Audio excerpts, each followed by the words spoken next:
ስብሐት ወክብር ለስሉስ ቅዱስ ይደር። ትምህርት ክፍል 2ን ዛሬ እንቀጥላለን። በመግቢያችን ላይ የነገረ ሃይማኖትን ትምህርት ትርጓሜ፣ አስፈላጊነት፣ ይዘት፣ በተለይም ደግሞ ሃይማኖት፣ እምነት፣ መታመን እነኚህ በምን ይለያሉ፣ እንዴትስ እንረዳቸዋለን የሚለውን ለማየት ሞክረናል።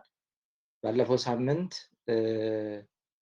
አንዲት ሃይማኖት ናት ያለችው፣ አንዲት ጥምቀት፣ አንድ ጌታ፣ አንዲት ሃይማኖት፣ የምንወርሳት አንዲት መንግስተ ሰማያት ናት። ስለዚህ እግዚአብሔር አምላክ የገለጣት የሚሰጠን፣ እኛም የምንሄድበት ወደ አንድ እግዚአብሔር፣ የምንሄደው ወደ መንግስተ ሰማያት፣ የምንሄድባትም መንገድ ደግሞ ሃይማኖት አንዲት እንደሆነች አይተን፣ በአሁን ባለንበት ዘመን ግን በተለያየ ዘመን የተነሱ ከእውነተኛው ሃይማኖት የወጡ ቤተ እምነት የምንላቸው ወይም የእምነት ድርጅቶች የምንላቸው ብዙዎች ናቸው። ስለዚህ ሁሉም የኔ ሃይማኖት ወይም የኔ እምነት ትክክል ነው ይላል። ትክክለኛውን ሃይማኖት በምን እንለያለን የሚል መነሻ ሀሳብ አድርገን ስናብራራ ነበርና የመጀመሪያ ትክክለኛ ሃይማኖት መሆኑን አለመሆኑ የሚረጋገጥበት ሃይማኖቱ የተሰጠ መሆን አለበት። ሰጪው እግዚአብሔር ነው፣ ተቀባዩ ቅዱሳን ናቸው። ሰዎች ተሰብስበው ሰዎች ተስማምተው የመሰረቱት የጀመሩት ሃይማኖት ሊሆን አይችልም። ቢሆንም እምነት፣ ያም ደግሞ ከእውነተኛው ሃይማኖት የወጣ ስለዚህ እግዚአብሔር የሰጠው ሰዎች የተቀበሉት መሆን አለበት። መቼ ተጀመረ፣ ማን መሰረተው፣ እንዴት ተገኘ ተብሎ ሲጠየቅ መጨረሻ ላይ መልሱ የሚሆነው እግዚአብሔር ካልሆነ የሰዎች ስም ከተጠቀሱ ይሄ የተሰጠ ሳይሆን ሰዎች በተለያየ ምክንያት የመሰረቱት ያሰኝብናል እና ትክክለኛው ሃይማኖት የተሰጠች። ሁለተኛው ደግሞ የተሰጠው እንዴት ነው ስንል ለማን ነው ስንል ለቅዱሳን። ስለዚህ ቅዱሳን ያሉባት፣ ቅዱሳን የሚከበሩባት፣ ቅዱሳን ድርሻቸው ተለይቶ የሚነገርላቸው በትምህርት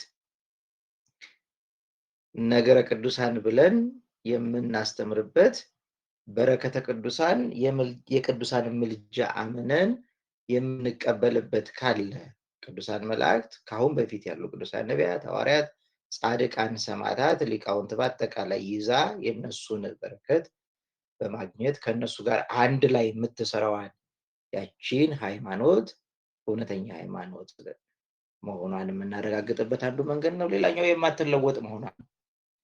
እግዚአብሔር አምላክ ሃይማኖትን ሲሰጣት ለቅዱሳን አንድ ጊዜ ምን አድርጎ ፈጽሞ ስንል የሚጨመርበት የማይቀነስበት መሆን ያለበት እግዚአብሔር አምላክ ፍጹም አድርጎ ስለሰጠው በየዘመናቱ በየሰዎች የማትለወጥ መሆኗን፣ መጨረሻ ላይ ተጋድሎ ያለባት ሐዋርያው ይሁዳ በመልእክቱ ሲጽፍ ለቅዱሳን አንድ ጊዜ ፈጽሞ ስለተሰጠ ሃይማኖት እንድትጋደሉ እጽፍላችሁ ዘንድ ግድ ሆነብኝ። ስለዚህ ተጋድሎ አለባት። ከማን ጋር እንጋደላለን ቢሉ ከፈቃደ ስጋችን ጋር፣ አንድም ከዲያብሎስ ጋር። ዲያብሎስ ከዚች ከአንዲቷ ሃይማኖት ከአንዲቷ መንገድ ከእግዚአብሔር ሊለየን ይዋጋናልና ከእርሱ ጋር የምንዋጋው ከእሱ ጋር የምናደርገው ተጋድሎ አንድም ሰውነታችንን የስጋ ፍላጎታችን የምናሸንፍበት ጾም፣ ጸሎት፣ ስግደት፣ ምጽዋት፣ በጎ ምግባራት በአጠቃላይ የሚሰበክባት የምናገኝባት የምንሰራባት ያቺ ሃይማኖት አንዲት ናት፣ ትክክለኛዋ ሃይማኖት ናት የሚለውን መነሻ አድርገን በዝርዝር ስናይ ቆይተናል።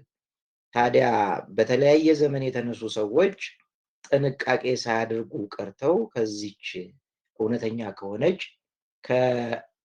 ከአንዲቱ ሃይማኖት ተለይተዋል። በታሪክ እንደምናውቀው እስከ 451 ቤተክርስቲያን አንዲት፣ አማኞቿም አንድ ነበሩ። እነ አርዮሳውያን፣ እነ መቅዶናውያን፣ እነ ንስጥሮሳውያን እየተወገዙ ምንም እንኳን እነሱ ክርስቲያንን ቢሉ ክርስቲያኖች እነሱን ካወገዙ በኋላ በአንድነት ቀጥለዋል። ስለዚህ አርዮስ ሲነሳ መጽሐፍ ቅዱስን ጠቅሶ ነው፣ ጥንቃቄ ማድረግ ያለበትን ሳያደርግ ቀርቶ ነው። መቅዶኒያውስ ቢነሳ እንዲሁ ምንፍቅናውን ቢያነሳ ከመጽሐፍ ቅዱስ የሚጠቅሰው ቢያጣ በራሱ ሀሳብ ተነስቶ ነው። ንስጥሮስም ሲነሳ እንደዚሁ ከመጽሐፍ ቅዱስም ከሌላ የሚያገኘውን በጥንቃቄ ጉድለት ስቷል። በኋላም ሊዮን የምንለው ካቶሊክን የመሰረተው ከኦርቶዶክሳዊት ተዋሕዶ ቤተክርስቲያን ተገንጥለው የወጡ ካቶሊካውያንም የንስጥሮስን ኑፋቄ በማደስ ጥንቃቄ ማድረግ ጥንቃቄ ባለማድረግ ወደ ስህተት ውስጥ ገብቷል። ከዛ ካቶሊክ በራሷ እየተከፋፈለች አሁን ደግሞ ያለነው የተሐድሶ ፕሮቴስታንቲዝም የምንለው በአብዛኛው በየጊዜው ጥንቃቄ ካለማድረግ የተነሳ አንዱን መጽሐፍ ቅዱስ ይዘን በየጊዜው የተከፋፈለ የክርስትናው ዓለም እዚህ ደርሷል። ስለዚህ የምናምነው አንድ መጽሐፍ ቅዱስ ነው። መጽሐፍ ቅዱስ ስንል የቁጥሩ ጉዳይ ሊሆን ይችላል፣ ግን 66ቱ ሁሉም ክርስቲያኖች የምንስማማበት ነው። ያንን እንኳን ይዘን የማንስማማውና የተለያየን ነው ለምንድን ነው ስንል በነገር ሃይማኖት ላይ ሊደረጉ የሚገባቸው ብርቱ ጥንቃቄዎች አሉ። እነኛን ጥንቃቄዎች ማናደርግ ከሆነ መጽሐፍ ቅዱሱን ይዘናል ብለን ከእግዚአብሔር ጋር ነን ብለን ላንሆን እንችላለን እና ዛሬ የምናየው በነገር ሃይማኖት ላይ ሊደረጉ የሚገቡ ጥንቃቄዎች አባቶቻችን እንዳስተማሩን የምናይ ይሆናል ማለት ነው። ሃይማኖት ከእግዚአብሔር የተሰጠና የተቀበልነው እንደመሆኑ መጠን በተደጋጋሚ እንዳየነው፣ ስለዚህ እግዚአብሔር ሃይማኖትን የሰጠው እግዚአብሔር ነው፣ የተቀበልነው ደግሞ እኛ በቅዱሳኑ አማካኝነት ነው። ሰጪው እግዚአብሔር ባህሪው የማይደረስበት ረቂቅና ምጡቅ ነው። ይህንን በቀጣይ ሳምንት ሀልወተ እግዚአብሔር በሚል ትምህርታችን በሰፊው የምናየው ይሆናል። ስለዚህ የእግዚአብሔር ባህሪው እንዲህ ነው እንዲህ አይደለም ተብሎ የሚነገርለት አይደለም፣ ረቂቅና ምጡቅ ነው። ተቀባዮቹ እኛ ሰዎች ደግሞ አቅማችን ውስን ስለሆነ እስከ ጥንቃቄዎቹ እያብራራው እስከመጣሁበት ተሰምቷችኋል። አሁን ካለውበት ልቀጥል። መልካም። ስለዚህ እግዚአብሔር አምላክ ሃይማኖትን ሰጥቶናል። እሱ ደግሞ በባህሪው ረቂቅና ምጡቅ ስለሆነ በእኛ አእምሮ ልክ ልንደርስበት ተመራምረን የምናገኘው ሳይሆን እሱ የሚገልጥልን ስለሆነ እኛ ደግሞ ከእሱ አንጻር ስንመዘን ስንታይ ውስን እውቀትና መረዳት ስላለን የእግዚአብሔርን ሀልወቱን ነገረ ሃይማኖትን በእኛ ልክ እንዳንሰፋው እኛ ወደ ነገረ ሃይማኖት እንድናድግ ጥንቃቄ ያስፈልጋል። ከነኚህ ጥንቃቄዎች የመጀመሪያው ከተጻፈው አለማለፍ ነው። ከተጻፈው አለማለፍ ስንል እንደ ኦርቶዶክሳዊት ተዋሕዶ ቤተክርስቲያን የነገረ ሃይማኖት ወይንም የትምህርታችን መሰረት የሚሆኑ ሁለት ጉዳዮች አሉ። የመጀመሪያው ቅዱስ ትውፊት ነው የምንለው። ቅዱስ ትውፊት ማለት ከአንድ ትውልድ ወደ አንድ ትውልድ የመንፈስ ቅዱስ ስራ ሆኖ በቃልም በመጽሐፍም ሲተላለፍ የመጣ የቤተ ክርስቲያን ብዙዎቹን ትምህርት የምናገኝበት በቅዱስ ትውፊት ነው። ቅዱስ ትውፊት ካስገኘልን አንዱ ቀጥሎ ያለው መጽሐፍ ቅዱስ ነው። ስለዚህ ከተጻፈው አለማለፍ ስንል መጽሐፍ ቅዱስ ላይ ከተጻፈው በትውፊት አባቶቻችን በጽሁፍም በቃልም ካስቀመጡልን ከዛ አለማለፍ ማለትም ከአባቶች ያላገኘነውን ቤተክርስቲያን ያላስተማረችውን ከመጽሐፍ ቅዱስ ያልሰማነውን ያላየነውን ከዛ ከተጻፈው አልፈን አለማመን አልፈን አለመናገር የሚል ነው። ሁለተኛው አቅማችንን ማወቅ የምንለው ነው። አቅምን ማወቅ ያስፈልጋል። ቅድም እንዳልኳችሁ የኛ እውቀት ውስን ነው። እግዚአብሔር አምላክ ደግሞ ረቂቅና ምጡቅ ስለሆነ አውቀዋለሁ እረዳዋለሁ ብሎ እግዚአብሔርን ከማሰብ ይልቅ አላውቀውም ላውቀው አልችልም፣ ትህትና ሲኖረን ልናውቀው አንችልም፣ ከኔ እውቀት ከኔ መረዳት በላይ ነው፣ እሱንስ ማን ያውቀዋል፣ እሱ ያውቀናል እንጂ እሱ ይጠብቀናል እንጂ ብለን አቅማችንን ማወቅና በልክ ማድረግ። ስለዚህ ማለፍ ካለብን በላይ አልፈን በትዕቢት ማለፍ ካለብን በላይ ይሄ በፍልስፍና ሊሆን ይችላል፣ በተለያየ መንገድ ሊሆን ይችላል። አመክንዮን በማስቀመጥ እንዲህ ቢሆን እንዲህ ነው እንዲህ ነው እንዲሆን ቢለው ከአቅማችን አልፈን ማሰብ አይገባንም። እግዚአብሔር እናውቀው ዘንድ ግልጽ ያላደረጋቸውን ነገሮች አለመዳፈር፣ ይሄ ነው ብሎ እግዚአብሔር አምላክ የተናገረውን እሱን ብቻ። ከዛ ውጭ ግን የራስን ግምት ማስቀመጥ ተገቢ አይደለም።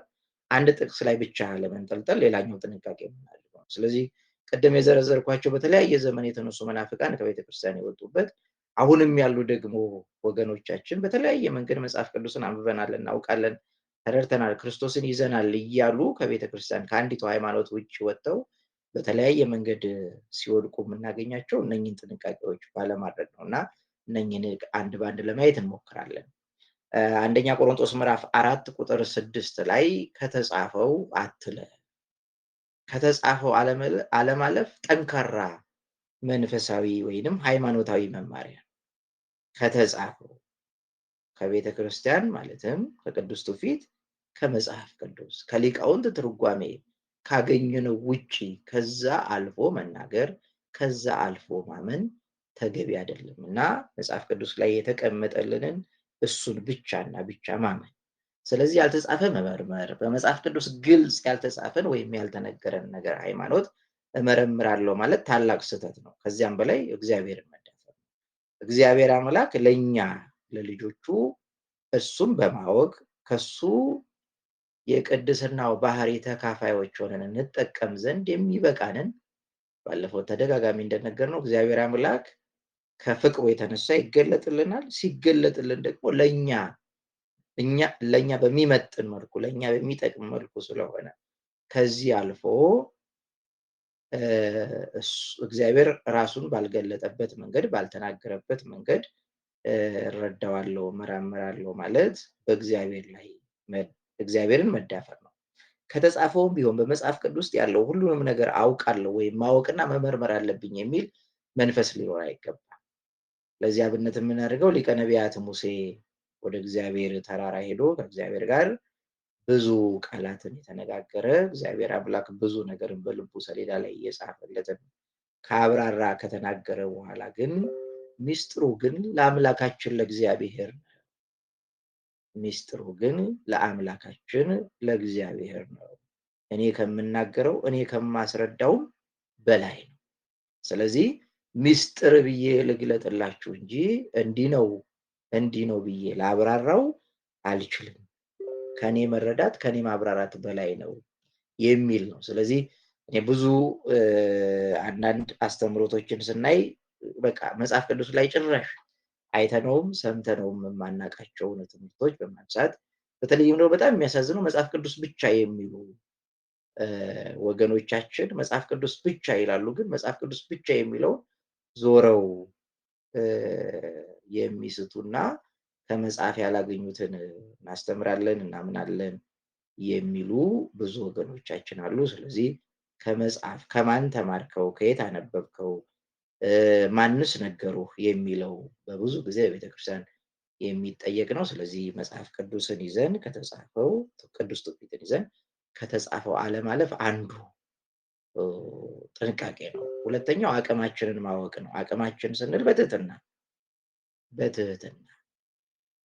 እግዚአብሔር በምንም በእኛ ልናውቀው ማንችል እርሱ ግን የሚያውቅ እርሱ ግን የሚረዳ እርሱ ግን ምስጢርን የሚገልጥልን ስለዚህ እሱ እኛን እንድናውቀው በሚያደርግ መልኩ እንዲፈቅድልን በትህትና ዝቅ ብለን አላውቅም ትልቁ ማወቅ አለማወቅ ስለሆነ ማለት ነው። ትልቁ ማወቅ የራስን አለማወቅ ማወቅ ነውና ሃይማኖት ነገር እግዚአብሔርን የተመለከተ እንደመሆኑ የእግዚአብሔርን ባህሪና አሰራሩን እንደሚገባ እናውቅ ዘንድ እኛ አቅማችን ይፈቅዳል ወይ የሚለውን ነገር ማሰብ ይኖርብናል። ነገር እግዚአብሔር ይደነቃል እንጂ በእኛ አቅም አይብራራም አይገለጥም። ነገር እግዚአብሔርን እጹብ ድንቅ እንለዋለን እንጂ እንዲህ ነው ብለን በእኛ አቅም ለማብራራት መሞከር ከዚህኛዋ ከእውነተኛዋ ሃይማኖት መንገድ እንድንወጣ ያደርገናል። ነቢዩ ስለ ጌታችን መድኃኒታችን ኢየሱስ ክርስቶስ ልደት ሲናገር ከህሊናው በላይ ቢሆንበት ቢረቅበት አቅሙን በማወቅ ከትውልድ ማን አስተዋለ? ማንስ ሊረዳው? ማንስ ሊገባው? ማንስ ሊናገረው ይችላል ብሎ የተናገረውን ትንቢተ ኢሳይያስ ምዕራፍ 53 ላይ የሐዋርያት ሥራ ምዕራፍ 8 ቁጥር 33 ላይ ኢትዮጵያዊ ጃንደረባ ከኢየሩሳሌም ሲመለስ ያነበበው መጽሐፍ ላይ ማን ይናገራል? ስለ እግዚአብሔርስ ማን ሊናገር ዘንድ ይችላል?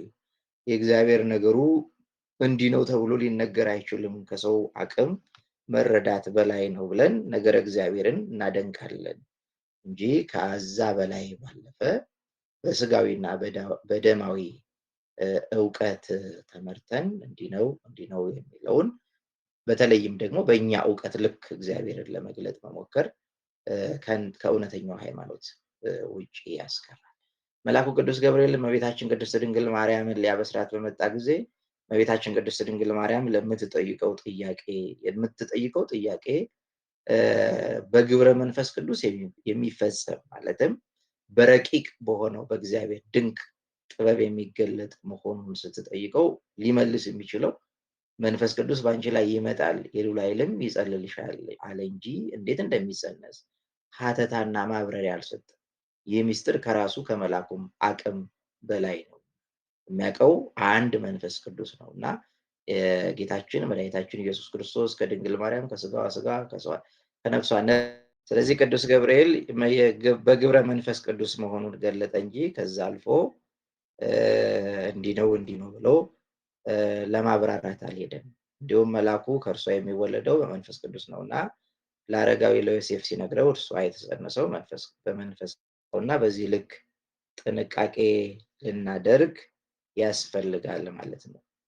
በዚህ መጽሐፈ መክብብ ምዕራፍ 5 ከቁጥር 2 እስከ 3 ላይ እግዚአብሔር በሰማይ አንተም በምድር ነህና በአፍህ አትፍጠን። እግዚአብሔር በሰማይ አንተም በምድር ነህና በአፍህ አትፍጠን።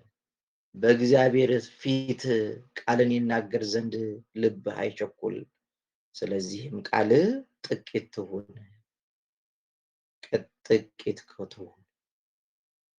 እግዚአብሔር ሩቅ፣ እግዚአብሔር ረቂቅ፣ እግዚአብሔር ምጡቅ፣ አንተ ግዙፍ፣ አንተ ምድራዊ፣ የአንተ እውቀት በጸጋ የእግዚአብሔር እውቀት በባህሪ የሆነ ነውና እሱን በትህትና ዝቅ ብለህ ብትማጸነው ብትለምነው ነው እንጂ ከዛ በላይ በዝምታ በአርምሞ በመደነቅ ሁን እንጂ በአፍህ አትፍጠን።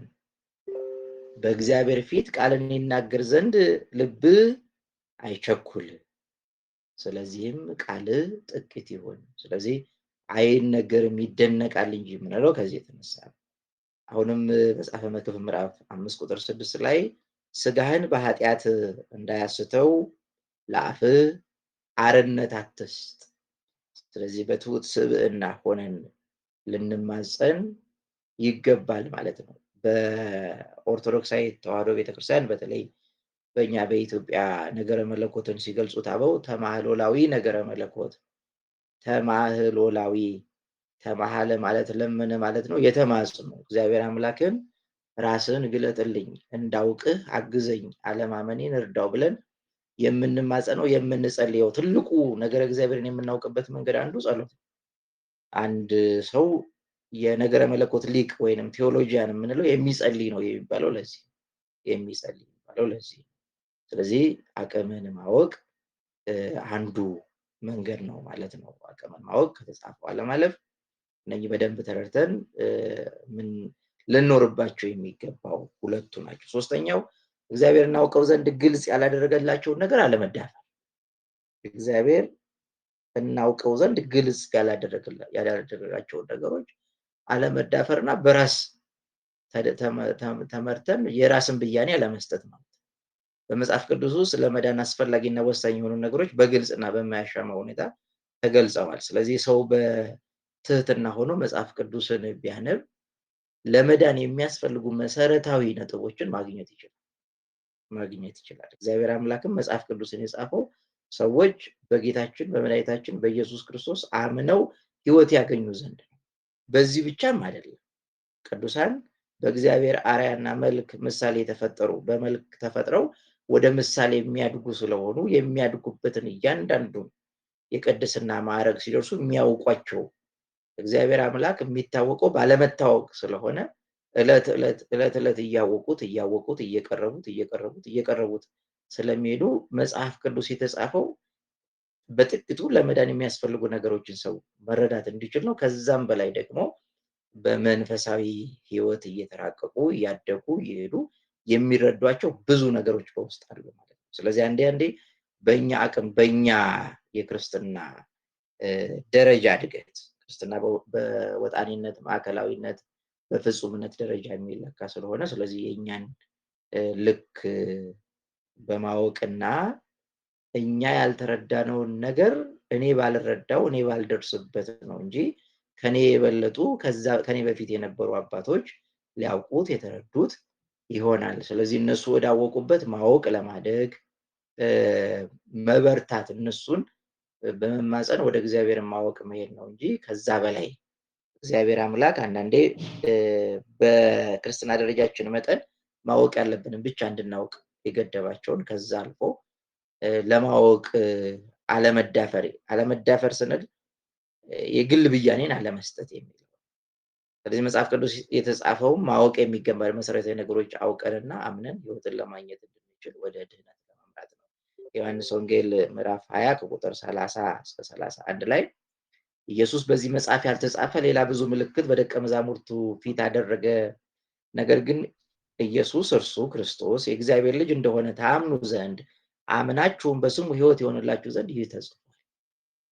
ስለዚህ የተጻፈውን ሕይወት የምናገኝበትን ካወቅን በዛ ሕይወት መኖር ነው እንጂ አንዳንዴ የምንጠይቃቸው ጥያቄዎች አንዳንዴ የምንረዳቸው አረዳዶች ከሃይማኖት ከእውነተኛዋ መንገድ እንዳያወጣን ግልጽ ያልሆነልን ነገር ስህተት ነው ብለን ከመበየን ይልቅ እንደዚህ መጻፍ የለበትም ብለን ከመበየን ይልቅ ግልጽ ያልሆነልን ነገር ባልበቃ ነው ባልደርስ ነው ብሎ ከራስ ብያኔ ከራስ ውሳኔ ከራስ ትርጓሜ መራቅ ያስፈልጋል።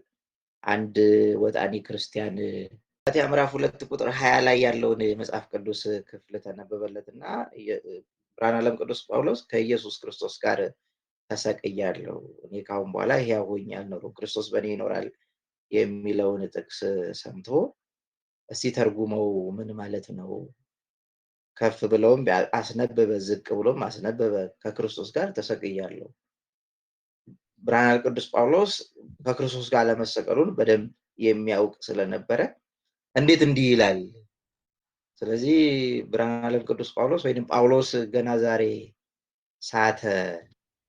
ስለዚህ እውነተኛውን የቤተ ክርስቲያን መምህር ስህተት ነው ወደ ማለት ያመራበት አንዳንድ የራሳችንን ብያኔ እንሰጣለን። ስለዚህ ተሰቅያለሁ ሲል ዓለምን ኃጢአትን ሁሉ ትቻለሁ፣ ክርስቶስን መስዬ እኖራለሁ፣ ያን ጊዜ በእኔ የሚኖረው ክርስቶስ ነው የሚለውን ሳይሰቀል ተሰቅያለሁ ብሎ ጻፏል። ስለዚህ የዚህ መጽሐፍ ቅዱስ ክፍል ስህተት ነው ወደሚል ብያኔ አንዳንዴ የሚደርሱ አቅማቸውን የክርስትና እድገታቸውን የማያውቁ ሰዎች በዚህ ልክ እንዲህ ነው ብሎ የራስን ብያኔ መስጠት ተገቢ አይደለም። አምነን ሕይወትን ለማግኘት የግድ አስፈላጊ ያልሆኑና መጽሐፍ ቅዱስ ረቂቅና ስውር ባለ ሁኔታ የተገለጹ ነገሮችን ከመጠን አልፎ አለመዳፈር ተገቢ ነው። የመጽሐፍ ቅዱስ ሐሳብ ወተት ለሚጋቱ ለሕፃናት አእምሮ ጀምሮ ጠንከር ያለ መመገብ ለሚችሉ ሁሉም የሚሆን አለው። ገና ሕፃናት ሆነው ለበሰሉት የሚሆነውን ካልበል ለበሰሉትም ላደጉ ለፍጹማን ወጣንያን ሆነን ፍጹማን ለተረዱበት እውቀት እኔ እዚህ ነኝ ብሎ በተለይ አንዳንዴ ነገር እግዚአብሔርን ብቻ ሳይሆን ቅዱሳን አባቶቻችን የጻፉልን መጽሐፍትንም በእኛ ልክ ለማውረድ አስበን በእኛ ልክ ተርጉመን እንዲህ የተባሉት አባት የጻፉት ጽሑፍ ትክክል አይደለም የሚል ውሳኔ ላይ እንደርሳለን። ይሄንን ማድረግ እኛ ሕፃን ሆነን የበሰሉት ሊቃውንት የጻፉትን መጽሐፍ ካልበላው ወይንም በእኔ ማወቅ መረዳት ልክ ካላደረኩት ካል ያን ጊዜ ትርፉ ጥርስ መስበርና ጤና መቃወስ። ብዙ ጊዜ የሊቃውንት ትርጓሜን የቤተክርስቲያናችን አዋልድ መጽሐፍ የምንላቸውን ብዙዎችን ገድላትን ድርሳናትን ብዙ ጊዜ ሰዎች በተለይም ከኛ ቤተክርስቲያን ውጭ ያሉ ወንድሞች እናቶቻችን የሚረዱበት መንገድ በእነሱ በራሳቸው ልክ እንዴት ሊሆን ይችላል? አንድ ጎብኚ ደብረ ሊባኖስ ሄዶ ስለ አቡነ ተክለ ሃይማኖት ተጋድሎ ሲነገረው እኔ በሆነ አልችልም አላሉ። ስለሱ አይደለም እየተነገረ ያለው ስለ አቡነ ተክለ ሃይማኖት። የአንድን ቅዱስ አባት የአንድን ሊቅ ትምህርት ከመተቸት በፊት መጀመሪያ ያ ሊቅ ለበቃበት የሊቅነት ደረጃ መብቃት፣ ሁለተኛ ያ ቅዱስ ለበቃበት ቅድስና መብቃት፣ ሶስተኛ ያ ሊቅ ለበቃበት ሊቅና ለበቃበት ቅድስና ክብር መስጠት ያስፈልጋል። ስለዚህ ሊቃውንት ከመንፈስ ቅዱስ ጋር ሆነው የቅድስና ህይወታቸው ለመንፈስ ቅዱስ መገለጥ ለእግዚአብሔር መገለጥ አብቅቷቸው የተረዱትን ያብራሩትን የጻፉትን መጽሐፍ ቅዱስ ልክ ከተጻፈው አልፈን ከኛ መረዳት አልፈን በስጋዊ ብያኔ እንዳንበይን ጥንቃቄ ያስፈልጋል። ስለዚህ በደንብ ልንረዳው የሚገባው በቤተክርስቲያናችን ብዙ አዋልድ መጽሐፍ አሉ። የጻፏቸው ቤተክርስቲያን ቅድስና ማዕረግ አላቸው ብላ እግዚአብሔር ለሰጣቸው ቅድስና እውቅና የሰጠችው ቤተክርስቲያን አመናባቸው። ስለዚህ መጀመሪያ የሚያስፈልገው ለነሱ ክብር ያስፈልጋል።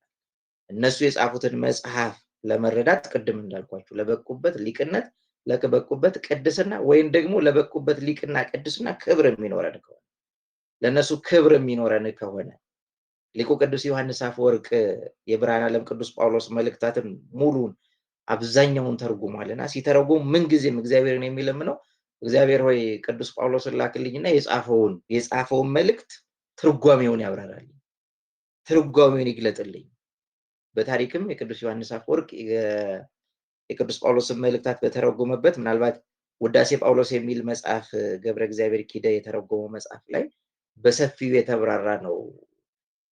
የሚያገለግለው ካህን ከዕለታት አንድ ቀን ወደ ቤት መጥቶ ሊቁን ቅዱስ ዮሐንስ አፈወርቅን ሲመለከት እሱ ቁጭ ብሎ ጠረጴዛ ላይ ይጽፋል። ከጀርባ ግን አንድ መላጣ ራሰ በረሃ ሰው ቆሞ እንዳየ ነግሮት በእውነት እግዚአብሔር የምወደውን ወዳጄን ቅዱስ ጳውሎስን ልኮ የእሱን መጽሐፍ ስተረጉም ለካ የሚያግዘኝ ቅዱስ ጳውሎስ ነው የሚተረጉምልኝ። ስለዚህ ለአባቶቻችን ክብር ሰጥተን ለአባቶቻችን እግዚአብሔር ባከበራቸው መጠን አማላጅነታቸው ረድኤታቸው ከኛ ጋር እንዲሆን እናነባለን እንጂ በእኛ አእምሮ ልክ የሊቃውንቱን መጽሐፍ መተቸትና የሊቃውንቱን ትርጓሜ ትክክል አይደለም እንዲህ ነው ብሎ ጥያቄ ከማንሳት በፊት መጀመሪያ ዝቅ ማለትና የራስን ልክ አውቆ አለመዳፈር የሚለውን ነው።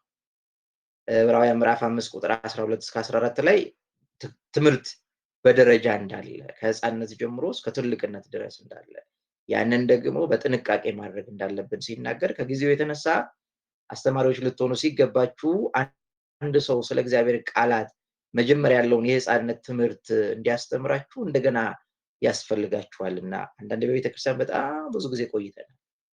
በሰንበት ትምህርት ሊሆን ይችላል፣ በግቢ ጉባኤ ሊሆን ይችላል፣ በተለያዩ አገልግሎት ቤተክርስቲያን ቆይተን ከዕለት ወደ ዕለት ነገረ እግዚአብሔርን እያሳደግን መጎልበት ማደግ ሲገባን እንደዛው እንደ ድሮ እንደ ህፃን ይሆናለን። ስለዚህ ክርስትና እድገት ነው። ክርስትና ልክ ያዕቆብ ያያት በፍኖተ ዘ ያያት መሰላል ከምድር ተነስታ ሰማይ ደርሳ መጨረሻው ላይ እግዚአብሔር ዙፋን እግዚአብሔር የተገለጠባት ከዛ መልአክ ሲወጡባት ሲወርድባት ያያት ያቺ መሰላል ቅድስና ህይወት ወይንም የክርስትና ህይወት ወይንም የክርስትና ዕውቀት እንዲያደገ ነው የሚሄደውና እኛ ባለንበት የምንቀመጥ ከሆነ ያንን ነው የህፃንነት ትምህርት እንዲያስተምሯችሁ ገና ያስፈልጋችኋልና። የሚያስፈልጋችሁ ወተት እንጂ ጠንካራ ምግብ አይደለም። አላደጋችሁም፣ ዳተኞች ናችሁ፣ ደካሞች ናችሁ፣ ሰነፎች ናችሁ። ነገረ እግዚአብሔርን ለማወቅ በጸሎት መትጋት፣ በጾም መትጋት፣ በትምህርት በማስተማር በመማር የምትተጉት ትጋት የላችሁምና ህፃን ናችሁ፣ እድሜያችሁ ግን ሄዷል። ስለዚህ የሚያስፈልጋችሁ ወተት እንጂ ጠንካራ ምግብ አይደለም። ወተት የሚጋት ሁሉ ህፃን ስለሆነ የጽድቅንም ቃል አያውቅምና። ይኸው በደንብ ወተት የሚጋት ሁሉ ህፃን ስለሆነ አእምሮ መረዳቱ ዕውቀቱ የክርስትና ህይወቱ ትንሽ ስለሆነ የጽድቅን ቃል አያውቅምና ቅዱሳን ለበቁበት ትምህርት ቅዱሳን ላወቁት ዕውቀት ክብር የማይሰጥ ነው። ከነሱ ዝቅ ያለ ስለሆነ ጠንካራ ምግብ ግን መልካሙና ክፉን ለመለየት በስራቸው የለመደ ልቦና ላላቸው ለፍጹማን ሰዎች ነው። ጠንካራው ምግብ እኛም እግዚአብሔር አምላክን ብንጠይቀው ብንማጸነው ቅዱሳን ላወቁት ዕውቀት ቅዱሳን ለበቁበት ቅድስናና ቅዱሳን ለበቁበት ሊቅ የማንበቃበት የለም። ስለዚህ ሁልጊዜ እንደ ህፃናት ትሆኑ። ህፃን ሆናችሁ የሊቃውንቱን ትምህርት በራሳችሁ ለመበየን በራስ ልክ ለመስፋት መሞከር ተገቢ አይደለም የሚል ነው። አንደኛ ቆሮንቶስ ምዕራፍ 3 ከቁጥር 1 እስከ 2 ላይ እኔም ወንድሞች ሆይ ስጋ እንደመሆናችሁ በክርስቶስም ህፃናት እንደመሆናችሁ እንጂ መንፈሳውያን እንደመሆናችሁ ልነግራችሁ አልቻልኩም። ገና ጽኑ መብል ለመብላት አትችሉም ነበርና ወተት ጋትኳችሁ።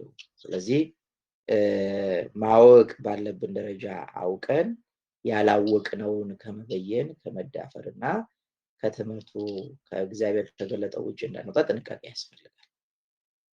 መጽሐፍ ቅዱስ ስውር ተደርገው ወይም አባባላቸው ከበድ የሚል ሆኖ የተጻፉ አሉ። ለምሳሌ የሚከተሉትን መመልከት ብንችል የመጀመሪያው ስለ መልከጼዴቅ ሲናገር አባትና እናት የትውልድም ቁጥር የሉትም፣ ለዘመኑም ጥንት ለሕይወቱም ፍጻሜ የለውም፣ ዳሩ ግን በእግዚአብሔር ሊተስሎ ለዘላለም ካህን ሆኖ ይኖራል። መልከጼዴቅ አባትና እናት የትውልድም ቁጥር የሉትም። መልከጼዴቅ ካህን ነው፣ ሰው ነው። ግን ለምን እንዲህ አለው? አባትና እናት የትውልድም ቁጥር የሉትም፣ ለዘመኑም ጥንት ለሕይወቱም ፍጻሜ የለውም፣ ዳሩ ግን የእግዚአብሔር ልጅ ተስሎ ለዘላለም ካህን ሆኖ ለክርስቶስ ምሳሌ የሆነ ነው። የመልከጼዴቅ ኢትዮጵያዊ እንደሆነ በብዙ አባቶቻችን ያስተምራሉ። ስለዚህ እናትና አባት የለውም ብሎ ከመደምደም ይልቅ ለምንድን ነው እንዲህ ያለው? ሚስጥሩ ምንድን ነው የሚለውን መጠየቅ ነው እንጂ በቃ እናትና አባት የለውም ትውልዱም የለውም ብሏል፣ ስለዚህ ሰው አይደለም ወደሚል ድምዳሜ ያለመድረስ ማለት ነው። ስለ ቅዱስ ጳውሎስ እስከ ሶስተኛው ሰማይ ተነጠቀ፣ እስከ የት ነው? እንዴትስ ነው? ሶስቱ ሰማያት እነማን ናቸው የሚለውን አናውቅ። እንዲህ ያለው ሰው ከ14 ዓመት በፊት እስከ ሶስተኛው ሰማይ ድረስ ተነጠቀ። እንዲህ ያለውን ሰው አውቃለሁ፣ በስጋ እንደሆነ ወይም ያለ ስጋ እንደሆነ አላውቅም፣ እግዚአብሔር ያውቃል። ወደ ገነት ተነጠቀ፣ ሰውም ሊናገር የማይገባውን የማይነገረውን ቃል ሰማ።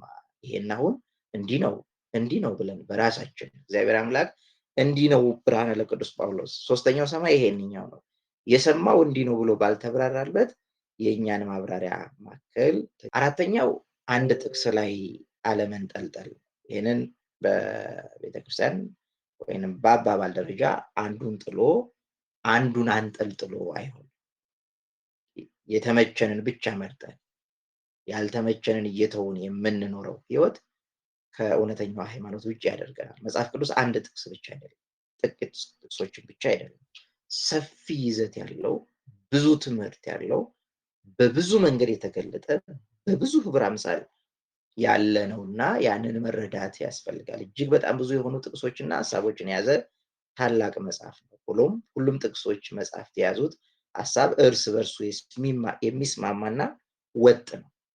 በነገራችን ላይ የኢትዮጵያ ኦርቶዶክስ ተዋሕዶ ቤተክርስቲያን 81 መጽሐፍ ቅዱስን ስትቀበል ሐሳባቸው የሚስማማው አንዱ ከአንዱ የማይጣል ምናልባት በደረቅ ንባብ ቃል በቃል ስናየው የሚቃረን ቢመስልም አባቶቻችን በትርጓሜ አባቶቻችን በተጻፈበት ቋንቋ በተጻፈበት ጊዜ ማብራራት የፈለጉትን ቅዱሳን ነው ማስተላለፍ የፈለጉትን መልእክት በማገናኘት እየተረጎሙ የሚያስታርቋቸው ናቸው እንጂ በፍጹም አንዱ መጽሐፍ ቅዱስ ከአንዱ መጽሐፍ ቅዱስ ክፍል የሚለይ የተለየ አይደለም። ይሄ ግኖስቲክ የሚባሉ መናፍቃን በተነሱበት ዘመን ብዙ መጽሐፍትን ጽፈዋል። የጴጥሮስ ወንጌል፣ የይሁዳ ወንጌል፣ በብዙ ወንጌል በሚል ደረጃ ብቻ በጣም ብዙ መጽሐፍት ነው። ከዛ ውስጥ አራቱ ብቻ ነው ብለው ለይተው ያወጡልን አባቶቻችን ናቸው። ስለዚህ ብርሃነ ቅዱስ ጳውሎስ የጻፋቸው መልእክት 14ቱ እኚህ ናቸው። ቅዱስ ጴጥሮስ የጻፋቸው መልእክት እነኚህ ናቸው። ያዕቆብ የጻፈው፣ ይሁዳ የጻፈው ብለው የለዩት እርስ በርስ የሚስማማው። ስለዚህ ይሁዳ ወንጌል ጽፏል ብለው የጻፉትን ከአራቱ ወንጌላውያን የለዩበት መንገድ እርስ በራሱ አለመስማማት፣ የተለያየ ሐሳብ መኖሩን አይተው። ስለዚህ አራቱ ወንጌላውያን በአዲስ ኪዳን በብሉይ ኪዳን ያሉ እርስ በራሳቸው የሚስማሙ በተለያየ ጊዜ በተለያየ ቦታ በተለያየ ቋንቋ በተለያዩ ሰዎች እንኳን ቢጻፍ የእግዚአብሔር መንፈስ ቅዱስ ስራ ነውና ጥቅሶቹ ሁሉም እርስ በራሳቸው የሚስማሙ ናቸው። በተለያዩ ዘመናት በነበሩ የተለያዩ ትምህርት ደረጃ የኖረ ሁኔታ በነበራቸው ሰዎች የተጻፈ ቢሆንም የሐሳቡ ባለቤት እግዚአብሔር ስለሆነ ሁሉም የጻፉትና የተናገሩት እርስ በርሱ የሚመጋገብና አንዱ ሌላውን የሚያብራራ እንጂ የሚቃረን ነገር የለውም። ስለዚህ መጽሐፍ ቅዱስ ላይ 81 ላይ መሰረት አድርገን ስንነጋገር 81ዱም የእግዚአብሔር እስትንፋስ የእግዚአብሔር ቃል የያዘ መጽሐፍ ቅዱስ ነው። ስለዚህ እርስ በራሱ ደግሞ የሚጣረስ ሳይሆን እርስ በራሱ የሚስማማ ነው። ስለዚህ አንድን ጥቅስ ብቻ መሰረት አድርጎ ሌላውን ትተን ትምህርት መመስረት አንችልም። በትምህርት መስክ አንድ አቋም ላይ ለመድረስ በቂ የሆነ መረጃ ያስፈልጋል። ትምህርት የምንለው ባለፈው ሃይማኖት የምናስተምረውን የምናምነውን ነገር የምናብራራበት በእንግሊዝኛው ኮንቴንት ኦፍ ፌዝ ወይም ትምህርት ብለን ትምህርት ነው። ስለዚህ አንድ ትምህርት ደግሞ አንድ አቋም ላይ ለመድረስ በቂ የሆነ መረጃ ያስፈልጋል። ቤተክርስቲያናችን መጽሐፍ ቅዱስን ይዛ ትምህርቶች ደግሞ ወጥታለች። ሚስጥረ ስላሴ፣ ሚስጥረ ስጋዌ፣ ሚስጥረ ጥምቀት፣ ሚስጥረ ቁርባን፣ ነገረ ማርያም፣ ነገረ ቅዱሳን፣ ነገረ መላእክት፣ ነገረ መስቀል እያለች የምታስተምረው ከመጽሐፍ ቅዱስ ላይ ትምህርቶችን በማውጣት መጽሐፍ ቅዱስ ጥቅሶችን ሰብሰብ አድርጎ ከብሉይም ከአዲስም ከወንጌልም ከመልእክታቱም ከዚህ ሁሉ ሰብስበው አንድ በማስማማትና በማናበብ በማብራራት ትምህርት አላት ቤተክርስቲያን። ብዙዎቹ መናፍቃን ግን በጥቂት ጥቅሶች 2 እና 3 ጥቅሶች ላይ ብቻ ተመስርተው ይደመድማሉ። እንዲህ ባል እንዲህ ብሏል፣ በቃ ከዚህ ውጭ አልቀበልም፣ አልሰማም። ይሄ መጽሐፍ ቅዱስ ላይ ያገኘው ተቀበል። ያንን ግን የተረዱበት የተረጎሙበት ከሌላኛው መጽሐፍ ቅዱስ ጋር እንዴት ይስማማል? እንዴት ይብራራል? አይ እሱን ተወው፣ እሱን አላቀም ወደሚል የምንሄድበት አይደለም። ስለዚህ የማቴዎስ ወንጌል ላይ ካለ ዮሐንስ ወንጌል ላይ ካለው ጋር ማስማማት፣ ዮሐንስ ወንጌል ላይ ያለውን ከአንደኛ ጴጥሮስ መልእክት ጋር ማስማማት ይጠየቃል ማለት ነው። ስለዚህ ይሄንኛውን ትቼ ይሄንኛውን አልቀበልም የምንለው የምንመርጠውና የምንጥለው የትኛው የመጽሐፍ ቅዱስ ክፍል የለንም። አንዳንድ ጥቅስ አንስቶ የሆነ ሐሳብ መሰንዘር የሚፈልግ ቢያጋጥም ጥቅሱ የቱንም ያህል ግልጽ መልእክት ያለው ቢሆን እንኳን እንዲህ ለማለት ተብሎ ለመደምደም አያስችልም። አንድ ጥቅስ ላይ ብቻ እንመሰረት ማለት ነው። ኦርቶዶክሳዊ የሆነ ሰው በተነሳው ርዕሰ ጉዳይ ላይ ሌሎች መጽሐፍ ቅዱስ ክፍሎችን ምን እንደሚሉ ለማወቅ ይጥራል። አንድ መጽሐፍ ቅዱስ ካነበበ በኋላ ሌሎችስ ምን ብለዋል? ሌላው የመጽሐፍ ቅዱስ ክፍል ይሄን እንዴት ገልጦታል? እንዴት ያብራራዋል? ከዚህኛው ጋርስ እንዴት ይስማማል? እንዴት ይታረቃል? የሚለውን ከቤተክርስቲያን ቁጭ ብለን ልንማር ያስፈልጋል። ሌሎች ጥቅሶች አንዱን ጥቅስ ግልጽና የማያሻማ እንዲሁም የተሟላ ያደርጉታል። የሆነ ጥቅስ ላይ ቆመን አንዳንድ የመጽሐፍ ቅዱስ ክፍል ስናይ አንዱ የጀመረውን ሌላው በተለይ ወንጌላዊ ላይ አንዱ የጀመረው አንዱ የጨረሰው አንዱ ትርጓሜ ያልሰጠውን አንደኛው አብራርቶ የምናይ ስለሆነ አንድ ጥቅስ ላይ ብቻ ለመመስረት ምናልባት አሁን የምታዩት ትሪያንግል በሁለት መንገድ እናስቀምጠው ብንል መጀመሪያው ላይ ያለው በቨርቴክሱ በዚህኛው እናስቀምጥ ብንል የሚቆም አይደለም፣ ይወድቃል። በዚህኛው በሰፊው ቦታ ግን መሬት ላይ ወይንም ጠረጴዛ ላይ እናስቀምጠው ብንል ተረጋግቶ ይቆማል። ልክ እንደዚህ ነው።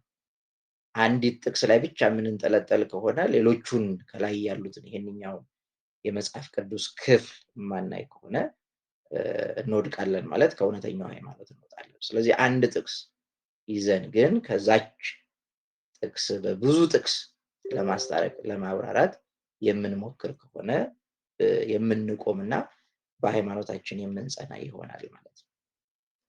የተወሰኑ የመጽሐፍ ቅዱስ ጥቅስ ክፍሎችን ብናይ ለምሳሌ ሮሜ መልእክት ምዕራፍ 4 ቁጥር 5፣ ሮሜ 1:18፣ ሮሜ 2:5 ላይ ያሉ ጥቅሶችን እርስ በራሳቸው ብናያቸው እንዴት አንዱ አንዱን ያብራራዋል የሚለውን ለማየት እንሞክር። ነገር ግን ለማይሰራ ኃጢአተኛውንም በሚያጸድቅ ለሚያምን ሰው እምነቱ ጽድቅ ሆኖ ይቆጠርለታል ይላል። ነገር ግን ለማይሰራ ኃጢአተኛውንም በሚያጸድቅ ለሚያምን ሰው እምነቱ ጽድቅ ሆኖ ይቆጠርለታል። ኃጢአቱን ሳያቆም ወይንም ንስሐ ሳይገባ ይጸድቃል ማለት ነው። እምነቱ ጽድቅ ሆኖ ይቆጠርለታል። የማይሰራ ኃጢአተኛውንም በሚያጸድቅ እግዚአብሔር አምላክ በቸርነቱ ያጸድቀዋል። ስለዚህ ንስሐ መግባት አያስፈልገውም፣ ስራ አያስፈልገውም፣ እምነቱ ብቻ ጽድቅ ሆኖ ይቆጠርለታል የሚል ትርጓሜ ከዚህ የምንወስድ ከሆነ ሮሜ 1:18 ላይ ስንሄድ እውነትን በአመፃ በሚከለክሉ ሰዎች በኃጢአታቸውና በአመፃቸው ሁሉ ላይ የእግዚአብሔር ቁጣ ከሰማይ ይገለጣል። ስለዚህ በኃጢአታቸው በአመፃቸው በጎ ምግባር መጥፎ በሰሩት ኃጢአት ባለባቸው በሱ ላይ ቁጣ ይገለጣል። ስለዚህ ኃጢአተኛ አይድንም፣ እዛ ጽድቅ ሆኖ ይቆጠርለታል ማለት ይድናል ማለት ነው። ወደዚህ ደግሞ ከእግዚአብሔር ቁጣ ይጠብቀዋል ይላል ሮሜ 2:5 ላይ። ነገር ግን እንደ ጥንካሬህና ንስሐ እንደማይገባ ልብ የእግዚአብሔር ቅን ፍርድ በሚገለጥበት በቁጣ ቀን ቁጣን በራስ ላይ ታከማቻለህ። ስለዚህ ምን ያስፈልጋል? እምነት ያስፈልጋል፣ ንስሐ መግባት ያስፈልጋል። ያን ጊዜ እግዚአብሔር ምሕረት እናገኛለን። ስለዚህ እምነቷን ብቻ ይዘው በመነሳት እንዳይስቱ በምልአት ስለው ንስሐ መግባት ማመን እንደሚያስፈልግ ነው። አንድ ጥቅስ ላይ በመንጠልጠል የምንለውን የተወሰኑ ነጥቦችን ለማንሳት ጥቅሱን ከአውዱ ነጥሎ መጥቀስ። ከአውዱ ውጭ አውጥቶ ለራስ በሚበጅ መጥቀስ።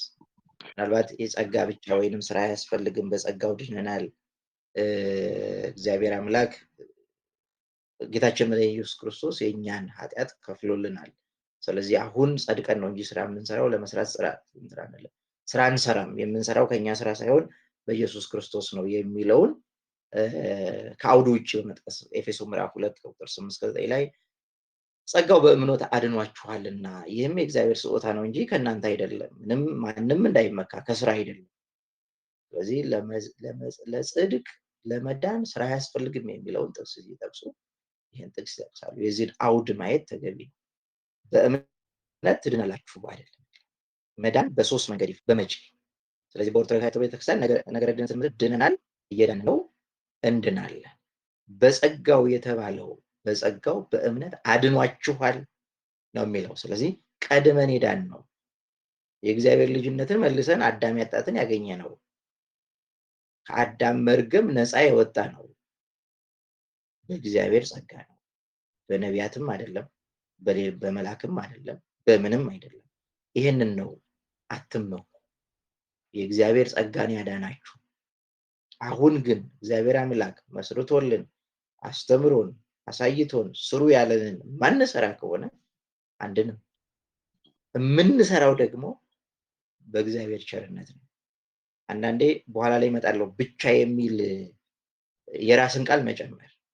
ለምሳሌ ለመዳን እምነትም ስራም ያስፈልጋል ስንል የምንድነው በስራ ብቻ ነው ትላላችሁ? ፍጹም አላለም። በእምነትም በስራ በስራችንማ የትኛው ስራ ኖሮን እንጸድቃለን? የምንጸድቀው በእግዚአብሔር ቸርነት ነው፣ በእግዚአብሔር ጸጋ ነው። ለዛ ነው ቤተክርስቲያን ስታስተምር አምነን እንሰራለን፣ በእግዚአብሔር ቸርነት እንጸድቃለን። ስለዚህ እምነት በእግዚአብሔር ቸርነት ነው። የእግዚአብሔር ቸርነት ደግሞ ብቻውን የሚያጸድቅ አይደለም። ለምን? ነፃ ፈቃድ ስላለ። የእግዚአብሔር ቸርነቱ ሰው ሁሉ የሚያድን ከሆነ ሰው ነፃ ፈቃድ መምረጥ የማይችል ሆኗል ማለት ነው። ስለዚህ በነፃ ፈቃዳችን የተነሳ እንሰራለን። ስራችን ግን ከእግዚአብሔር ቸርነት ከእግዚአብሔር ጽድቅ ጋር ከእግዚአብሔር ከምንኖር ሰው መንግስት ጋር ስናነጻጽረው በጣም የምንት ነው። ስለዚህ የምንጸድቀው በእግዚአብሔር ቸርነት ነው። ስለዚህ እምነትም ስራም ያስፈልጋል የሚለውን አስተምሮ አለ። ስለዚህ ስራ ያላስፈልግበት የእግዚአብሔር ጸጋ ብቻ ያለበት ጌታችን መድኃኒታችን ኢየሱስ ክርስቶስ ቤዛ ሆኖ ያዳነን እንጂ ያንን አውድ ረስተን አሁን ለመዳናችን መስራት ያለብንን መታዘዝ ያለብንን አያስፈልግም ወደሚል ድምዳሜ የምንደርስ ከሆነ ጥቅሱን ከአውዱ ነጥለነዋል ማለት ነው። ከዚህ አረዳድ የምንሄድ ከሆነ ደግሞ ከቤተ ክርስቲያን ከእውነተኛው ሃይማኖት አስተምሮ ውጭ እንሆናለን። እነኝን መጽሐፍ ቅዱስ ክፍል ማየት እንችላለን። የሮሜ ምዕራፍ 3 ከቁጥር 27 እስከ 28 ላይ የታችኛውን ጥቅስ ስንመለከት ትምክህት እንግዲህ ወዴት ነው? እርሱ ቀርቷል። በየትኛው ህግ ነው? በስራ ህግ ነውን? አይደለም፣ በእምነት ህግ ነው እንጂ ሰው ያለ ህግ ስራ በእምነት እንዲጸድቅ እንቆጥራለንና የሚለውን በመጥቀስ አንዳንድ ወገኖቻችን ስራ አያስፈልግም የምንድነው በእምነት ብቻ ነው የሚል አስተምሮ አላቸው። እዚህ ላይ በደንብ የምናስተውለው በየትኛው ህግ ነው? ስለዚህ ህግን በሁለት ይከፍለዋል። በስራ ህግ ነውን ወይስ በእምነት ህግ ነው? በየትኛው ህግ ነው? በስራ ህግ ነውን? አይደለም፣ በእምነት ህግ ነው እንጂ። ህግ ተብሎ በሁለት መንገድ ይተገለጻል። የስራ ህግ የተባለና የእምነት ህግ። የስራ ህግ የተባለ የኦሪት መስዋዕትና ግዝረት ነው። የእምነት ህግ የተባለው ደግሞ ጌታችን መድኃኒታችን ኢየሱስ ክርስቶስ አርአያ አብነት ሆኖ በጎ ምግባራትን ያሳየንን የጸጋው ማግኛ በእምነት የምንሰራቸው ምጽዋት፣ ንስሐ፣ ጾም፣ ጸሎት፣ ስግደት እነኝህን ነው። ሰው ያለ ህግ ስራ በእምነት እንዲጸድቅ እንቆጥራለን። ስለዚህ የምንጸድቀው በእምነት ህግ ነው፣ በእምነት ስራ ነው እንጂ በኦሪቱ በግዝረትና በኦሪት መስዋዕት ህግ አይደለም የሚል ያብራራበትን ሁሉ በማፍረስ ከዛም ደግሞ ያልተሻሩትን ህግ የተሻረ ህግ አለ፣ የጸና ህግ አለ።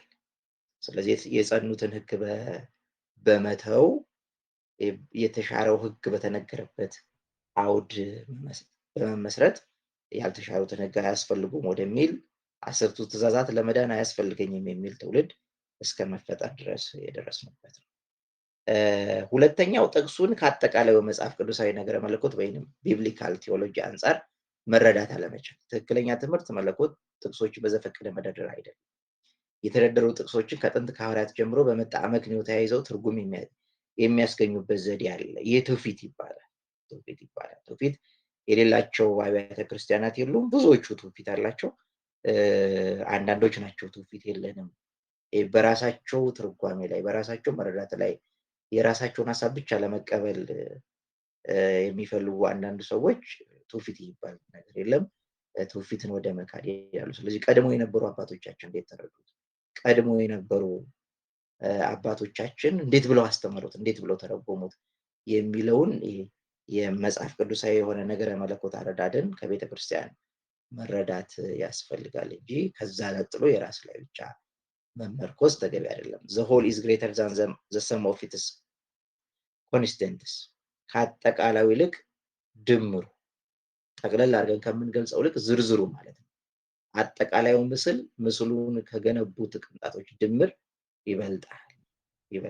አጠቃላይ ጠቅለል ስናደርገው እያንዳንዱ ውስጥ ከተዘረዘሩት ጠቅለል ያደርግንበት ይበልጣል የሚል።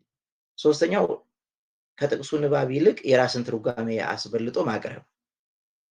ጥቅሱ ከተገለጠው አንዳንዴ መጽሐፍ ቅዱስ ትርጓሜ አያስፈልገውም አንተረጉመውም ቃል በቃል ነው የምንወስደው የሚሉ ወገኖቻችን የሆነ መጽሐፍ ቅዱስ ላይ ክፍል ላይ ግን እንተርጉም ሲሉ እንሰማቸዋለን። ጥሬ ቃሉ ብቻ ላይ መመስረት አለብን የሚሉ የሊቃውንት ትርጓሜ አያስፈልግም የሚሉ በራሳቸው መንገድ የሚተረጉማቸው መጽሐፍ ቅዱስ ክፍል አላቸው። እነኚህ ሁለቱ ምናልባት በተለያየ መንገድ ከኛ ቤተክርስቲያን ውጭ ያሉ ወንድሞች እናቶች እንደው ከሚተረጉማቸው የመጽሐፍ ቅዱስ ክፍል ቃል በቃል ቢቀበሏቸው ህይወት የሚሆናቸው ነገር ግን እንተረጉማለን ብለው ከህይወት የሚወጡባቸው ሁለት ጥቅሶች የዮሐንስ ወንጌል ምዕራፍ 3 ቁጥር 5 እና የዮሐንስ ወንጌል ምዕራፍ 6 ከቁጥር 53 እስከ 56 ያለው ሚስጥረ ጥምቀትና ሚስጥረ ቁርባን እነኚህ ላይ ወደ መተርጎም ይመጣሉና ኢየሱስም መለሰ እንዲህ ሲል እውነት እውነት እልሃለሁ ሰው ከውሃና ከመንፈስ ካልተወለደ በቀር ወደ እግዚአብሔር መንግስት ሊገባ አይችልም የሚለውን ከየት እንዳመጡት በማናውቀው መንገድ ለእምነት የተነገረ ነው እንጂ ለጥምቀት አይደለም የሚል ከውሃና ከመንፈስ የሚለውን ውሃ መንፈስ የሚለውን አንዳንዴ ከውሃ ጋር ጠብ እስካላቸው ድረስ የሚከራከሩበት አንዱ ጥቅስ እንተረጉማለን ብለው ከሚቸገሩበት አንዱ። ሁለተኛው ሚስጥረ ቁርባን ላይ እውነት እውነት እላችኋለሁ የሰው ልጅ ስጋ ካልበላችሁ ደሙን ካልጠጣችሁ በራሳችሁ ሕይወት የላችሁ። ስጋዬን የሚበላ ደሜን የሚጠጣ የዘላለም ሕይወት አለው፣ እኔም በመጨረሻው ቀን አስነሳዋለሁ። ስጋዬ እውነተኛ መብል ደሜም እውነተኛ መጠጥ ነውና ስጋዬን የሚበላ ደሜን የሚጠጣ በእኔ ይኖራል፣ እኔም በእርሱ እኖራለሁ። ደሜ ስጋዬ የሰውን ስጋ የሰውን ደም ብሎ ጌታችን ኢየሱስ ክርስቶስ በደንብ የገለጸው ይሄን የሚናገረው ስለ ቃሉ ነው የሚል ከየት እንዳመጡት የማይታወቅ የራስን ትርጓሜ መስጠት አንዱ ለስተት የሚቀልል ነው። አራተኛው በጥቅሱ ውስጥ ያልነበረ ቃል መጨመር። ምሳሌ ታድሶ ፕሮቴስታንት የምንላቸው ማርቲን ሉተር ሲነሳ አምስቱ ብቻዎች የሚባሉ አሉ። አሁን እነሱም በደንብ ወደዛ ውስጥ አልገባም። ብቻ የሚል የለም። ነገር ግን የሆነ ነገር ያስፈልጋል ሲባል ብቻ የሚሉት እመን አንተና ቤተሰቦች ትድናላችሁ አሉት የሚለውን ሐዋርያ ሥራ ምዕራፍ 16 ቁጥር 31 እንደ ምሳሌ ብንወስድ እመን አንተና ቤተሰቦች ትድናላችሁ። ስለዚህ እመን ነው ያለው። ሰው በእምነት ብቻ ሳይሆን በስራ እንዲጸድቅ ታያላችሁ ነው። እምነት ብቻ የሚል መጽሐፍ ቅዱስ ላይ ክፍል ብንወስድ ያዕቆብ ምዕራፍ 2 ቁጥር 24 ላይ ያለው እምነት ሰው በእምነት ብቻ ሳይሆን በስራ እንዲጸድቅ ታያላችሁ የሚል አስተምሮ ወይም መጽሐፍ ቅዱስ ላይ ያለ፣ እነሱ ግን እምነት ያስፈልጋል የሚለው ላይ እምነት ብቻ። ለምሳሌ መጽሐፍ ቅዱስ ብቻ የሚለውን ለማብራራት ከሚጠቅሱት ጥቅስ አንዱ ሁለተኛ ጢሞቴዎስ ምዕራፍ 3 ከቁጥር 16 እስከ 17 ነው።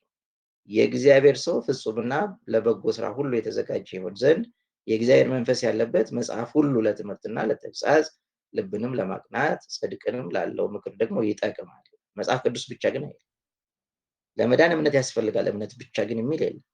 ለመዳን መጽሐፍ ቅዱስ ያስፈልጋል፣ መጽሐፍ ቅዱስ ብቻ ግን የሚል የለም። ስለዚህ ብቻ የሚለውን በጥቅስ ውስጥ ያልነበረ የራስን ሐሳብ ለማስተማር መጨመር። ሌላኛው አንዳንድ መጽሐፍ ቅዱስ ክፍሎችን አምርሮ መጥላት። አንድ ጥቅስ ላይ መመሰረት ብቻ ላይ ያለውን ሐሳብ እያብራራው አንዳንድ የመጽሐፍ ቅዱስ ክፍሎችን አምርሮ መጥላት ቀደም እንዳልኳችሁ ነው። ቤተክርስቲያን ቅዱሳት መጽሐፍት እስትንፋሰ እግዚአብሔር ለህይወታችን ይጠቅማሉ ብሎ የጻፈልን መጽሐፍ ነው ብለው 66ቱንም ቢሰጣቸው 66ቱን የመቀበል ግዴታ አለ።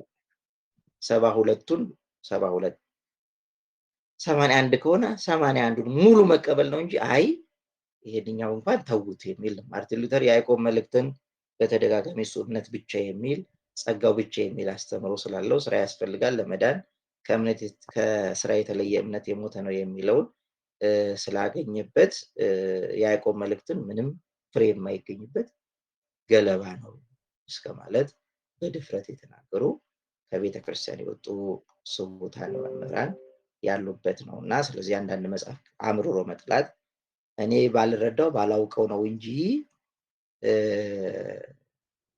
ከሌሎቹ መጽሐፍ ቅዱስ አይጣልም። የሰጠችኝ ቤተክርስቲያን እኔ ከኛ ቀድሞ የነበሩ ሊቃውንት በደንብ ቅድም እንዳልኳችሁ አይተው ነው የሚጋጭ እንደሌለ የሚስማማ መሆኑን አረጋግጠው የሰጡንን መጽሐፍ አንዱን ጥለን አንዱን አንጠልጥለን አንድ ጥቅስ ላይ ብቻ አለመመስረት ብለን በሰፊው የምናየው ከዚህ በላይ ማብራራት እንችላለን። ከጊዜው አንጻር የተወሰኑትን ለማንሳት ነው። ስለዚህ በአጠቃላይ በእውነተኛዋ አንዲቱ ሃይማኖት ለመቀጠል ጥንቃቄዎች ያስፈልጉናል። የመጀመሪያው እግዚአብሔር አምላክ እንድናውቀው እግዚአብሔር አምላክ ለህይወት የሆነን ዘንድ ከሰጠን ከተጻፈው ከቅዱስ ትውፊት ከተጻፈው ከመጽሐፍ ቅዱስ አለማለፍ አቅማችንን በማወቅ በተማህልሎ በልመና በተመስጦ ሜዲቴሽን በምንለው በዛ እግዚአብሔር አምላክ ራሱን እንዲገልጥልን መማፀን ነው እንጂ ከአቅም በላይ ለማሰብ ከአቅም በላይ